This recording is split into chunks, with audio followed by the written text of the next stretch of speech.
یہاں سے اب آخری گروپ شروع ہو رہا ہے. آخری منزل تو سورہ قاف سے شروع ہوئی تھی. چھٹا گروپ مکی اور مدنی صورتوں کا یہاں ختم ہو گیا. 7 صورتیں حسین ترین صورتیں قرآن کی. وہ پہلی 7 صورتیں تھیں: سورہ قاف، سورہ ذاریات، سورہ طور، سورہ نجم، سورہ قمر، سورہ رحمان، عروس القرآن، پھر سورہ واقعہ. پھر یہ 10 صورتیں آ گئیں: سورہ حدید، سورہ مجادلہ، سورہ حشر، سورہ ممتحنہ، سورہ صف، سورہ جمعہ، سورہ منافقون، سورہ تغابن، سورہ طلاق، سورہ تحریم. اب پھر یہ مکی قرآن مجید، یہ آخری گروپ ہے. اس میں بھی پہلی 6 صورتیں جو ہیں وہ 3 کے سب گروپس کی شکل میں ہیں. سورہ ملک بڑی، جیسے سورہ قاف وہاں تھی اسی مقام پر یہاں سورہ ملک ہے. بہت جامع اس کی تاثیر، اور یہ بہت حضور کو عزیز تھی. آپ کی یہ معمولات میں سے تھا، رات کو سوتے ہوئے آپ سورہ ملک پڑھا کرتے تھے، اور اس کی آپ نے تلقین کی ہے. بسم اللہ الرحمن الرحیم. تبارک الذی بیدہ الملک وہو علی کل شیء قدیر. بڑی بابرکت ہے وہ ہستی جس کے ہاتھ میں ہے بادشاہی، راج اس کا ہے. یہ ہے دین کا سیاسی پہلو. پوری کائنات پر اس کا راج چل رہا ہے. دنیا میں بغاوت ہے. کیوں ہے؟ وہ اپنے ایمان کے دعوے داروں کا امتحان لینا چاہتا ہے بس. ورنہ سورج، چاند، گیلیکسیز، پوری کائنات اور خود ہمارے جسم کا ایک ذرہ اس کے قانون کا پابند ہے، تابع ہے. ہمارا جسم ہمارے اختیار میں کہاں ہے؟ میں تنگ آ جاتا ہوں، 2 دن ہوتے ہیں یہاں سے تو طبیعت خراب ہو جاتی ہے، جب تک کہ وقت لگتا ہے کینچی لے کر بیٹھتا ہوں. اگر میں چاہوں کہ یہاں بال نہ آئے، میرا جسم ہے، میرا تو اختیار نہیں، وہ تو آئیں گے. تو ہمارا جسم بھی جہاں تک اس کی فزیولوجی کا تعلق ہے، اس کی اناٹومی کا تعلق ہے، یہ سارا اللہ کے قانون کے تابع، میرے تابع تو نہیں. میں چاہوں میرا دل ذرا رک جائے، جب چاہوں میں اس کو سٹارٹ کر دوں تو یہ تو نہیں ہوگا. جب بند ہوگا بند ہو جائے گا، میرے اختیار میں نہیں ہے. لیکن یہ کہ جو ہماری اختیاری زندگی ہے اس میں ہم نے طے کر لیا ہے کہ اللہ کی نہیں مانیں گے، اپنی مانیں گے، اپنی مانیں گے، اپنی بیویوں کی مانیں گے، اور جو بھی نظام ہے اس کے ساتھ وفاداری کریں گے، چاکری کریں گے، ان کی ملازمت کریں گے، ان کے رتھوں کے اندر ہم بیل بن کر جتیں گے تاکہ ہمیں عیش ملے، دنیا کے اندر ہمارے لیے مقامات ہوں، ہماری عیش ہو. بس اللہ خیر صلی اللہ. تو یہ ہے اصل میں امتحان. ورنہ بادشاہی یہاں اب بھی اسی کی ہے. یہ صرف ہلدی کی گانٹھ ہے جسے لے کر ہم پنساری بن کر بیٹھ گئے. میری مرضی، میرا خیال، میرا نظریہ یہ ہے. اور ہمارے نزدیک جو ہے طریقتکم المثلی، ہمارے جو کلچر ہے، مثالی نظام جو ہم نے بنایا ہے، ہمیں اس کی حفاظت کرنی ہے. تبارک الذی بیدہ الملک وہو علی کل شیء قدیر. وہ ہر چیز پر قادر ہے. الذی خلق الموت والحیاۃ لیبلوکم ایکم احسن عملا. اب دیکھیے ہم نے حیات انسانی کا جو اب تک سمجھا ہے، جس کو کہ عمر نے، جو کہ بہت بڑا شاعر ہے، اس نے اپنی بیوی سے خطاب کر کے کہا ہے حیات ثم موت ثم بعث حدیث و خرافات یوم عمری.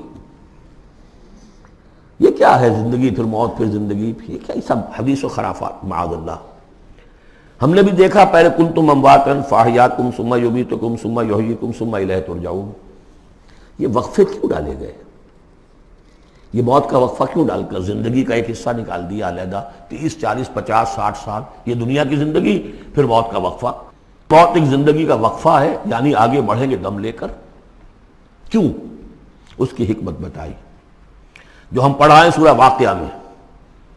قدرنا بینکم الموت، تمہاری ہی زندگی کا تسلسل ہے جس میں ہم نے ایک وقفہ موت کا ڈال دیا ہے. حیات لیبلوکم ایکم احسن عملا. یہ جو چنک علیحدہ کیا ہے یہ اس لیے کہ تمہاری آزمائش ہو، امتحان ہو، تمہیں جانچا جائے. وہ 3 گھنٹے کا امتحان ہوتا تھا جو دیتے تھے تم کبھی اسکولوں میں، اب یہ 30 برس کا سمجھ. اور واقعی 30 برس ہی ہوتے ہیں آدمی کے پاس. پہلی زندگی کے 20-25 برس ویسے گزر گئے، شعوری ابھی نہیں ہے، اور پھر ایک خاص عمر کے بعد جو ہے اعضاء ڈھیلے پڑ گئے، اور پھر یہ کہ لا یعلم من بعد علم شیئا. 30 نہیں ہوں گے 40 مل جائیں گے آدمی کو. کام تو یہی ہوتا اس کی زندگی کا. لیکن اس لیے ہے لیبلوکم ایکم احسن عملا، تاکہ تمہیں جانچے پرکھے دیکھے تم میں سے کون ہے اچھے عمل کرنے والا. اب دیکھیے علامہ اقبال کی جو نظم ہے زندگی کے موضوع پر، واقعہ یہ ہے کہ بہت چوٹی کی چیز ہے، بہت عمدہ چیز. تو اسے پیمانہ امروز فردا سے نہ ناپ، جاویداں پہم دواں ہر دم جواں ہے زندگی. قلزم ہستی سے تو ابھرا ہے مانند حباب. جیسے سمندر میں ایک بلبلا سا ہوتا ہے، کتنی زندگی ہوتی ہے بلبلے کی.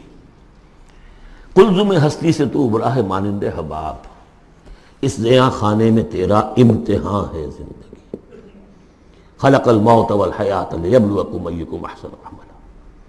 ہے کبھی جاں اور کبھی تسلیم جاں ہے زندگی. کبھی زندگی جان سے مترادف ہے، عبارت ہے، کبھی جان دینا اصل زندگی ہے. وَلَا تَقُولُوا لِمَنْ يُقْتَلُ فِي سَبِيلِ اللَّهِ أَمْوَاتٌ بَلْ أَحْيَاءٌ وَلَكِنْ لَا تَشْعُرُونَ. ہے کبھی جان اور کبھی تسلیم جان ہے زندگی. اصل زندگی جو ہے وہ جان دے دینے سے حاصل ہوگی. الذی خلق سبع سماوات طباقا، وہ اللہ کی جس نے بنائے 7 آسمان ایک دوسرے کے اوپر. آیات متشابہات میں سے ما تری فی خلق الرحمن من تفاوت، تم نہیں دیکھ پاؤ گے اللہ کی تخلیق میں کہیں کوئی فرق. اتنا محکم نظام ہے، اتنا محکم نظام. کیا کسی سائنسدان نے آج تک یہ بھی کہا کہ تخلیق میں یہاں نقص ہے؟ کسی نے کہا؟ زوالوجی کی فیلڈ میں یا باٹنی کی فیلڈ میں یا کسی اور فیلڈ میں، جیولوجی کی فیلڈ میں، ایسٹرونومی کی، کسی نے کہا ہے؟ ما تری فی خلق الرحمن من تفاوت فارجع البصر هل تری من فطور.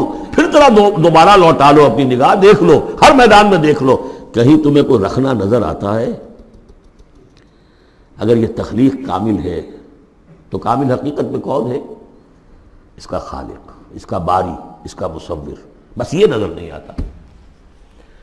سائنسدان سب کچھ دیکھ رہے ہیں، ڈھونڈنے والا ستاروں کی گزرگاہوں کا اپنے افکار کی دنیا میں سفر کر نہ سکا.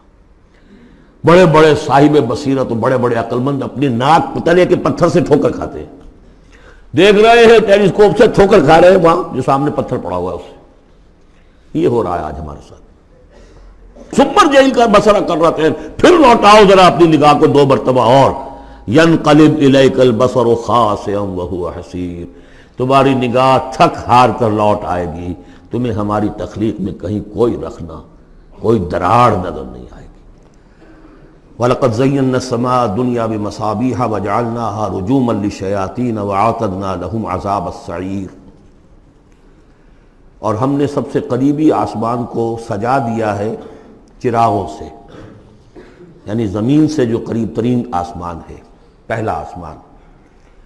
اور ان چراغوں کو ہم نے بنا دیا ہے رجومًا للشیاطین. شیاطین جن جو ہیں وہ جو کوشش کرتے ہیں اس سے باہر نکل کر، اور وہ چاہتے ہیں کہ کچھ خبریں جو ہیں وہ فرشتوں سے چرا کر لے آئیں، تو ان کو کھدیڑنے کے لیے، ان کو اوپر سنگ باری کے لیے ہم نے یہ میزائلز رکھے ہوئے ہیں. وَأَعْتَدْنَا لَهُمْ عَذَابَ السَّعِيرِ، اور ان کے لیے ہم نے تیار کر رکھا ہے جلا دینے والا عذاب.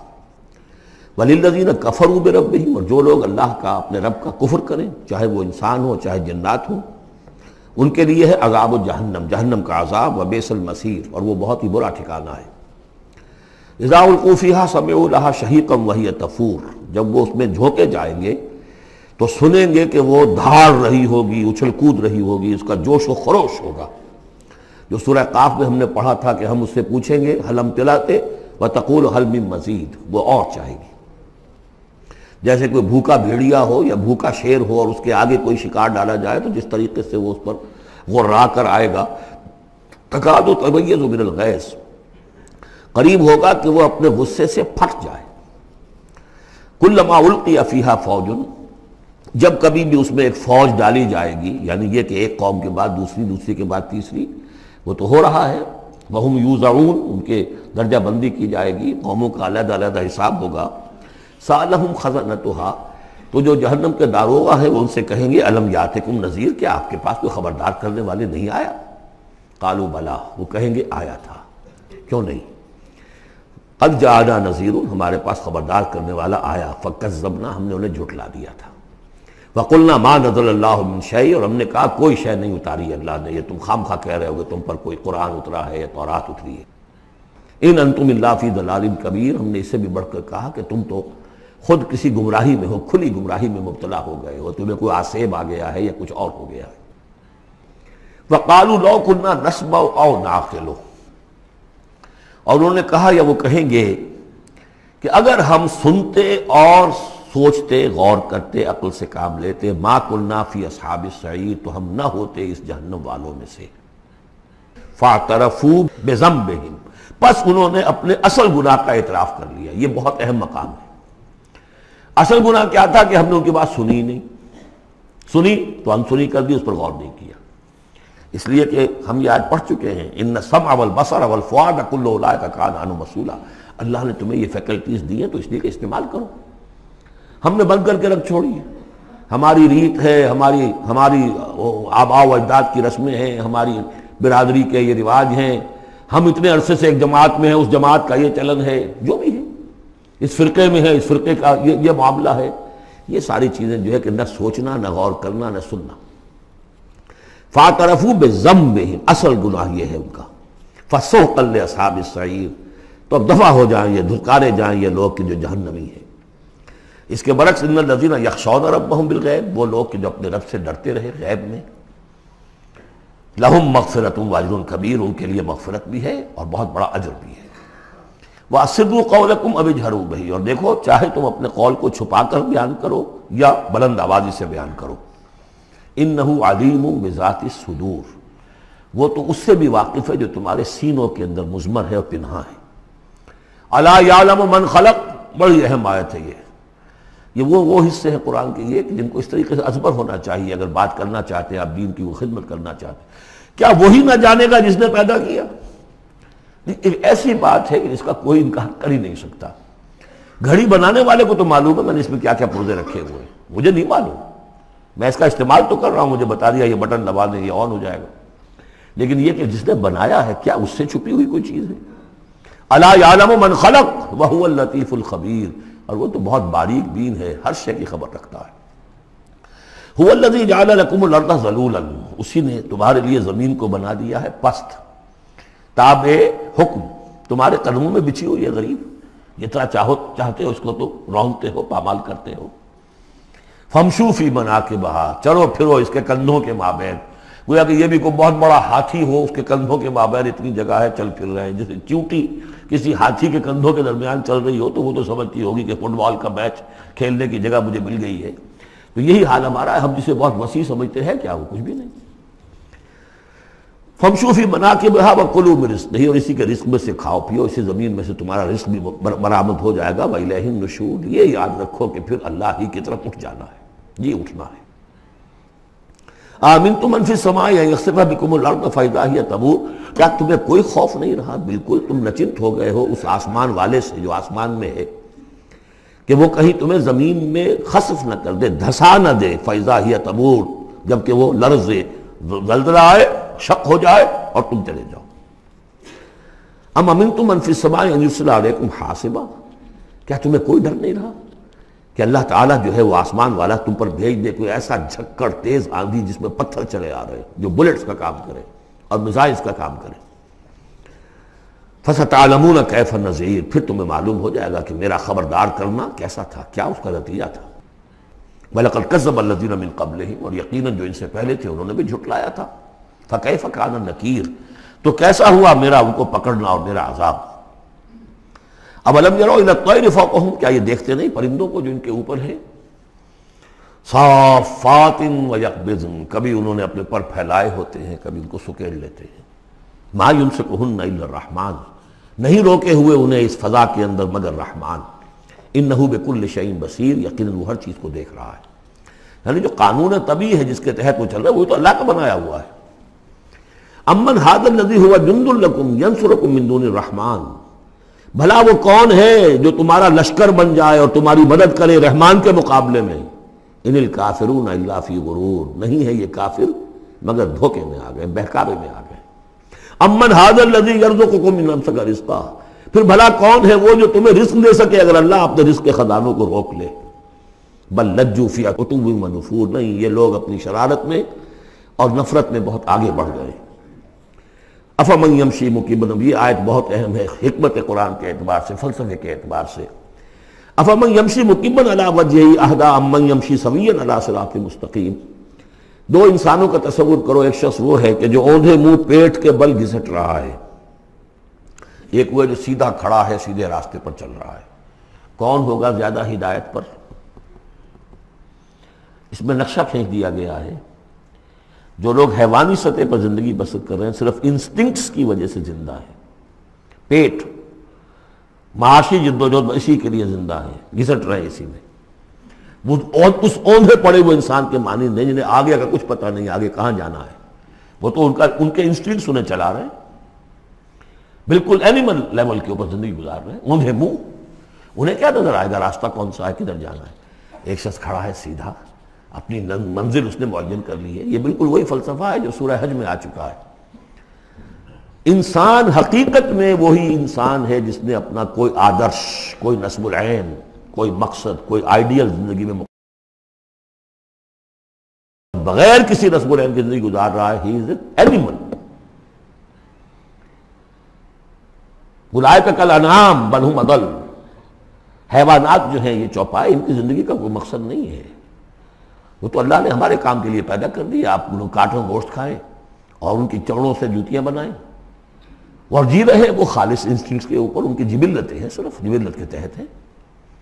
انسان صرف حیوان نہیں ہے، اس میں کچھ اور ہے، اور اس کے لیے کوئی آئیڈیل۔ ضعف الطالب والمطلوب، جتنا اونچا آئیڈیل ہوگا اتنا ہی اونچا انسان جائے گا، لیکن جس کا کوئی سرے سے آئیڈیل نہیں وہ نرا حیوان ہے۔ آخر چوپائے بھی تو اسی طرح چلتے ہیں نا۔ افمن یمشی مکبا علی وجہہ اہدی امن یمشی سویا علی صراط مستقیم، سیدھا راستہ اور اس کی منزل معین ہے، مجھے ادھر جانا ہے۔ دنیا میں ہماری منزل اقامت دین، حقیقت میں زندگی کی منزل آخرت، رضا الہی کا حصول۔ قل هو الذی انشأکم وجعل لکم السمع والابصار والافئدہ، کہہ دیجئے وہی ہے جس نے تمہیں انشاء اٹھانا، تمہیں بنایا، بڑھایا، وجعل لکم السمع والابصار والافئدہ، تمہیں کان دیے، آنکھیں دی اور دل دیے یا عقل دی۔ عام طور پر قرآن میں سمع پہلے کیوں آتا ہے اور بصار بعد میں کیوں آتا ہے؟